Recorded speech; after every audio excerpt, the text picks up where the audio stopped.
Hello, welcome to Fuzzy Theory and thanks for watching this video. This video purports to answer the question, why did we invent heterosexuality? At first glance, this may be a strange question, as we tend today to think of heterosexuality as something that has existed for all time. We might respond to the idea that heterosexuality was invented by saying something like, if heterosexuality was invented, what happened before? How did we reproduce as a species without it? While it is true that humans have reproduced from their beginnings as a species, it is only very recently that we have used the term heterosexuality as a word with this meaning. What I will be arguing today in this video is that heterosexuality as a word, category, and identity is not a universal and trans-historical essence of people that we have uncovered. Rather, heterosexuality is a concept that attempts to organize humans a certain way for certain purposes. I invite you on this journey to explore the question, why did we invent heterosexuality? Part 1. Unravelling Assumptions. If we look around us today, heterosexuality is everywhere. In media, in film, TV, politics, religion, and in our very souls and identities. But heterosexuality as a term has only been around in common usage for less than 100 years. The first thing we need to confront in trying to understand heterosexuality is that it is not just about penises and vaginas. Heterosexuality is not just about sex. What I'm talking about here is just the standard way that we tend to understand cultural difference. Let's take an example. Everyone poops. But as we look through history, we see so many different technologies, cultural assumptions, taboos, and feelings about poop. Some people poop by squatting or sitting, some in toilets, some in holes, some have bidets, some use toilet paper, some use water, some have poo sticks. For some, poop humor is hilarious. For others, it is extremely taboo. Even in one culture, we may have multiple and contradictory ideas about pooping. And yet, everybody poops. So something similar goes on with penis and vagina sex. Different cultures and time periods have all sorts of different ideas about how it should be done and what we should think about it. In Greco-Roman culture, for example, instead of their concern being whether they were straight or gay, not to mention bi, the big concern was whether one was active or passive sexually. Aristocratic males express their active sexuality onto passive recipients regardless of their gender. The big concern for Greek and Roman writers about sexuality had nothing to do with whether who they had sex with was male or female, or even their married wives or female slaves. The big concern was, when we are making young men of our class passive recipients of our active sexuality, does that not create a problem? Because we want them to also be active sexual agents at the level of social organization. In other words, they were not concerned with hetero-homo. They were concerned that having sex with young boys and men made these young boys and men perhaps less active virile men. So in fact, if we use today's categories, Greco-Roman culture was a bisexual culture that was more concerned with same-sex sexuality than opposite-sex sexuality. None of this matches up very easily with our contemporary categories of homosexuality, heterosexuality, bisexuality, and so on. The fact of cultural difference, and even difference in time within the same culture, needs us to think differently about how culture works. And so, this brings us to an important insight about heterosexuality.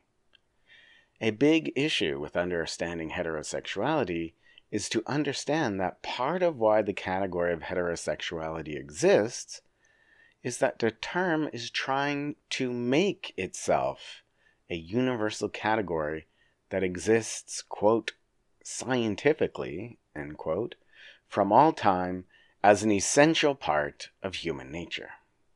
We can see that this is what the term is trying to do just from its aesthetic.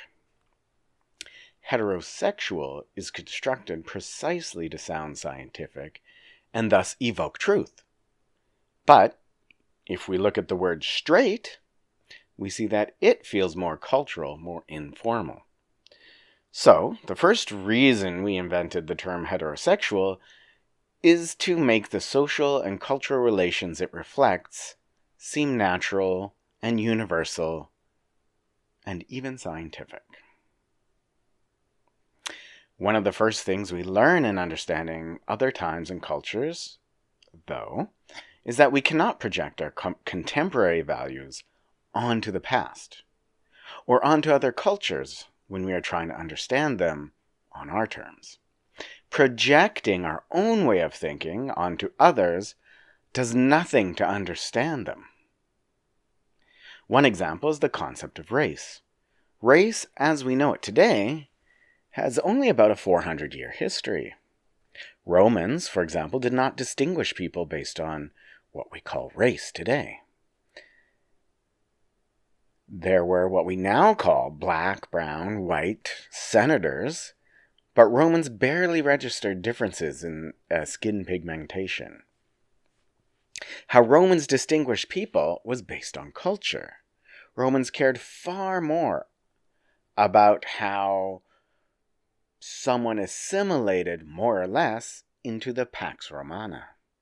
So, to impute racial difference or racialization onto the Romans has very little to do with the Romans and says more about our desire for what we want the Romans to be. Thus, as David Halperin says about our contemporary categories, quote, homosexuality and heterosexuality, as we currently understand them, are modern, Western, bourgeois productions. Nothing resembling them can be found in classical antiquity. End quote. So, before we examine the history of heterosexuality, let me summarize so far. We cannot take how we think of heterosexuality today as if it is a universal applicable for all times. Every culture has had different ideas of what opposite gender, sex, and sexual relations should be. Thus, heterosexuality is just a socially constructed way of imagining opposite gendered relations. Part 2. The history of heterosexuality. If we look at the history of heterosexuality, the term was first used in the German language in the 1860s and first published in 1886. In English, the first use of the term was in 1892. The invention of the term heterosexuality was in relation to an explosion of scientific discourse on sexuality. In the second half of the 20th century, the sexologists were gleefully cataloging real and imagined perversions. There was a flurry of creation of terms, and it was only after a few decades of this work that the categories we have today finally stuck. The terms we have went through a variety of transformations before they got to what we think of them today.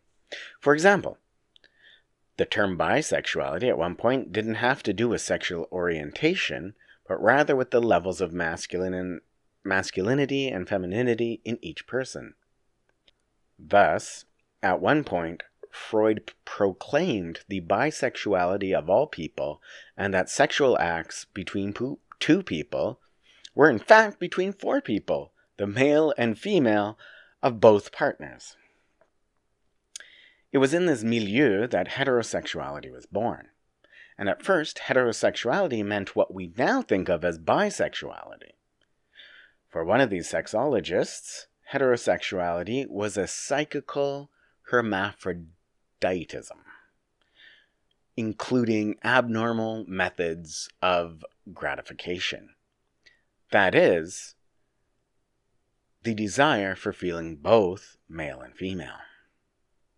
For some sexologists, heterosexuality was opposite-sex sexual orientation, but a perversion. So, for example, in 1901, we can see in Dorland's Medical Dictionary that heterosexuality is defined as abnormal or perverted sexual appetite towards the opposite sex. The reality was, however, that for most of these sexologists, the norm was assumed and rarely mentioned. They were searching for deviancy. Thus, what is true is that as terms, homosexuality came before heterosexuality. Conceptually too, though, heterosexuality, in the way we mean it today, was constructed as a response to the cataloging of these perversions, with homosexuality becoming the main stand-in for the various sexual deviances exuberantly cataloged by the science of sexology. So we can literally say that heterosexuality came after homosexuality. Regardless, until the 1930s, heterosexuality was only the purview of sexologists. It was only in the 1920s in Europe and the 1930s in North America that heterosexuality became popularized. The first usage of the term heterosexual outside of the scientific discourse in North America is in the New York Times in 1930. Part 3. The Social Construction of Heterosexuality. Before heterosexuality, there were other social relations that governed how the West organized itself. Jonathan Katz explores this history in his examination of Victorian norms between 1810 and 1860.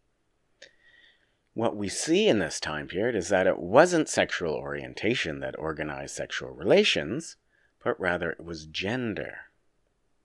We see that the ideal of social relationality was being a true woman or a true man. For the true woman or the true man, the only appropriate sexual desire was the desire for procreation. The only acceptable bodily pleasure existed as a byproduct of this procreative desire. Thus, any desire or lust aside from the desire for babies was wrong. Even what we now call heterosexual desire would have very soundly been called an excessive deviancy in the early Victorian period.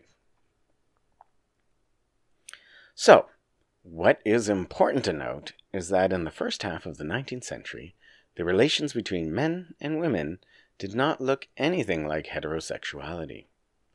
All non-procreative lust and desire was against the norm, whether that be things like masturbation or sodomy, or things that today we consider normal heterosexual relations, like the desire for genital pleasure or a non-procreative desire for the opposite sex. Even being attracted to your partner could be considered deviancy. We can ask ourselves, why did this change? How did heterosexuality come to be invented out of this milieu? Something happened between 1860 and 1930 to shift the West's way of thinking about gender and sexual relationships. There are many interrelated elements that contribute to this late Victorian shift in sexual politics, but I will only be focusing on a few of the major elements. First, the sexologists that constructed the term came during a transformation of science itself. The birth of social sciences came out of a desire to understand how to build and reproduce the middle classes of the newly forming nation-states of France, England, and America. Nation-states themselves, as we know them, were only gaining solidity in this period. Take, for example, what we now call Germany. It was only because of Bismarck that a loose collection of Prussian states became unified as a nation that matched the model of an England or a France. Modern nation-states, as liberal capitalist societies, needed data and analyzing tools to govern over an increasing middle class, both at home and in the colonies. There needed to be ways of understanding how to govern and reproduce the bourgeois middle class. It is from this milieu that sexology develops in the late 19th century in order to figure out how to organize the population sexually. That is, in order to reproduce a middle class, we need to know the perversions that go against the production of the middle class. So, sexologists searched for and proliferated deviancy after perversion after inversion. The goal here is to find the deviancy in order to understand it, in order to fix it. The irony is that sexologists did more to create deviancy than anything else.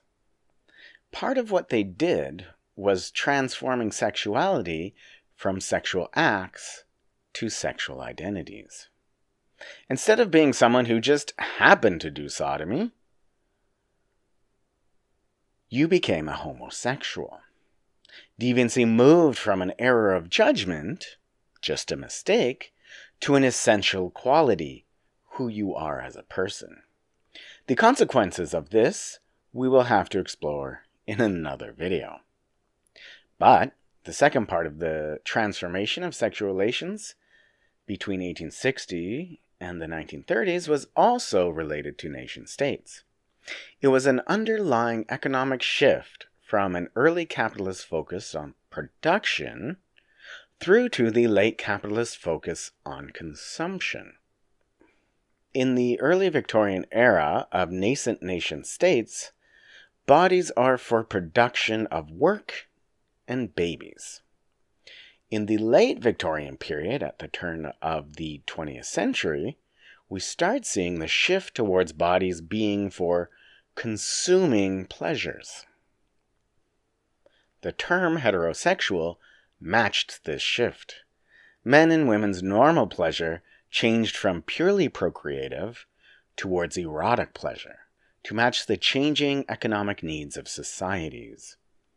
As Jonathan Katz says, quote, "The growth of a consumer economy also fostered a new pleasure ethic.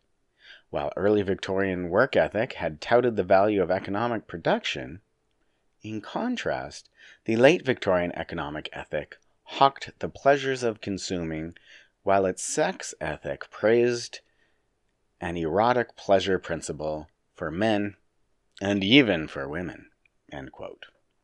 So, in sum, heterosexuality was invented as a way of organizing people within a society. The final question, then, becomes why? Part 4. The function of heterosexuality. The final element of the question of why we invented heterosexuality is to explore how heterosexuality functions. If we know what heterosexuality does, then we can see why it was invented. Economic shifts of capitalism and modernization transformed late 19th century and early 20th century social relations. Thus, Jonathan Katz argues that these processes continued. In the early 20th century, the falling birth rates, rising divorce rate, and war of the sexes of the middle class were matters of increasing public concern. Giving vent to heteroerotic emotions was thus praised as enhancing baby-making capacity, marital intimacy, and family stability. For Katz, this is why, in the 1930s, the term heterosexuality began being used to put voice to all of these social concerns into a way of organizing men and women in more consumerist, bourgeois societies. The function of heterosexuality in the first half of the 20th century is to do two things. The underlying cultural shift of heterosexuality is to create lust in the general population that can motivate both consumption and help bolster middle-class reproduction for a middle class who doesn't care as much about old procreative norms. It allows straight people to be perverts too, but in a socially acceptable manner. If we look at the timing of the popularization of heterosexuality being in the 1930s, we get a clue to one of its other functions.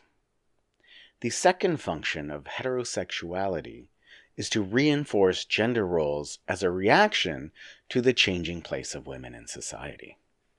The period in which we see the heightening and explicit propagation of heterosexuality in popular culture is exactly after the granting of suffrage, the popularization of independent women, and the scary flappers. Heterosexuality is a response to the attempt to change the roles of women and men in society. This is the same time period as the Great Depression, the rise of fascism, and the conservative response to the social openness of the 1920s. In this milieu, heterosexuality can serve the purpose of combating independent women's rhetoric that men and women are equal or the same and should have access to the same things in society. Heterosexuality sets off sexual difference, the idea that men and women are opposites, that they have differences, and society only works if men and women stay within their roles. Thus, heterosexuality becomes the dominant paradigm in the post-World War II era, with the cult of domesticity and the myth of the white picket fences and the car and the 2.5 kids and the dog. This lasts until about the 1990s, though we see its effects still today. Heterosexuality's function has thus historically been twofold: to produce consuming subjects in late capitalism, and to police gender roles in society. Heterosexuality is not about what men and women do in the bedroom with each other. It is about organizing social relations. It is about keeping men and women in certain roles to consume in certain ways. While we still see the early 19th century procreative ideal among certain sections of the population, we also see how much lust is in heterosexuality just by looking at the porn industry, the marriage industry, not to mention the influence of Hollywood. But I would go further and argue more forcefully that today, since the 1980s, but drawing from the wartime period, heterosexuality has shifted to increasingly police masculinity in men. Unlike the Romans, who had the active-passive divide as an organizing principle, ours is now the hetero-homo divide.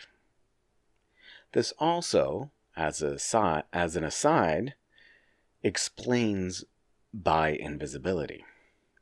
Nonetheless, what heterosexuality does now is to delimit the boundaries of masculinity in order to mobilize men in certain ways, towards certain jobs, towards certain consumer trends, towards the valorization of war and violence as part of a sexual urge of boys being boys.